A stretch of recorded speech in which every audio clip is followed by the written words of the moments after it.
వివరించినట్టు సమాచారం. తాను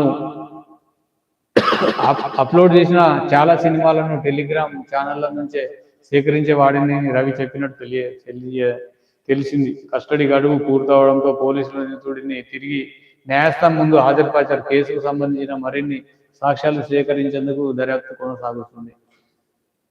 ఇక మొత్తానికి ఈరోజు ఇంకొక న్యూస్ చూస్తే,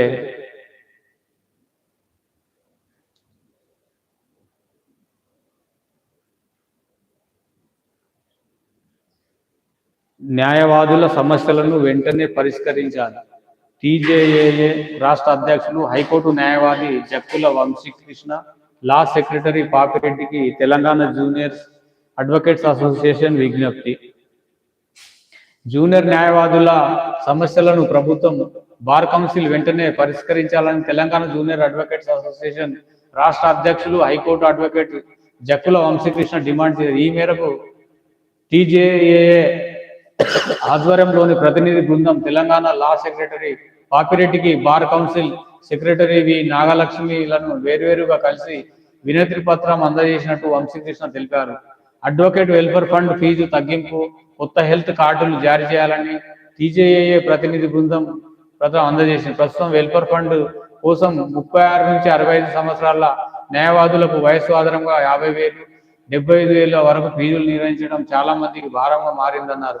కోవిడ్ సమయంలో కార్యాలయాలు సరిగా పనిచేయకపోవడం, అనేక మంది న్యాయవాదులు ఆ సమయంలో వెల్ఫేర్ ఫండ్కు దరఖాస్తు చేసే అవకాశం పొందలేకపోయారని అన్నారు. వెల్ఫేర్ ఫండ్ ఉద్దేశం న్యాయవాదులకు కష్ట సమయంలో సహాయం చేయడం కాబట్టి అందరికీ సులభంగా చేరేలా ఫీజులు తగ్గించాలని, వయస్సు ఆధారిత స్లాబ్ వ్యవస్థను రద్దు చేయాలని టీజేఏఏ విజ్ఞప్తి చేసింది. న్యాయవాదుల ఆరోగ్య భద్రత కోసం కొత్త హెల్త్ కార్డులు జారీ చేయాలని కోరారు. ఇందుకు వారు సానుకూలంగా స్పందిస్తూ సమస్యల పరిష్కారానికి హామీ ఇచ్చినట్టు తెలిపారు.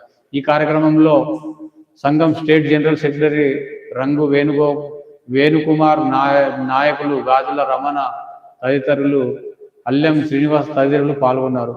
నిజానికి న్యాయవాదుల సమస్యలు పరిష్కరించాలని చాలా రోజుల నుంచి చాలా సంఘాలు న్యాయవాదుల కోసం పనిచేస్తున్నాయి, కానీ ఎవరు పట్టించుకుంటలేరు.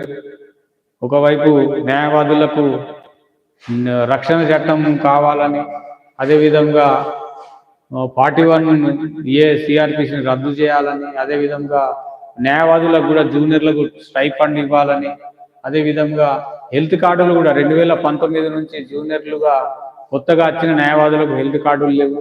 తర్వాత హెల్త్ కార్డులు కొందరు చనిపోతే ఆ హెల్త్ కార్డులు అట్లనే కంటిన్యూ అవుతున్నాయి, కొత్త వాళ్ళకి ఇస్తలేరు, అవి ఇవ్వాలి.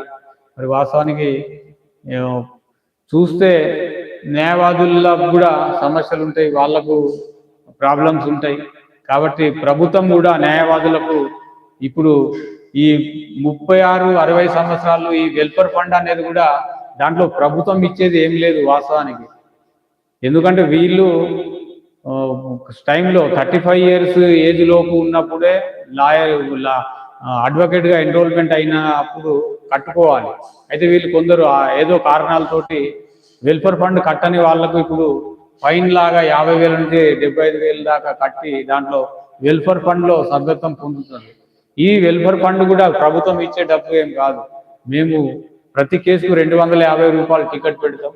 ఆ టికెట్ల జమా తోటి అయిన డబ్బులే మళ్ళీ మాకు బార్ కౌన్సిల్ ఆఫ్ తెలంగాణ వాళ్ళు ఇస్తారు.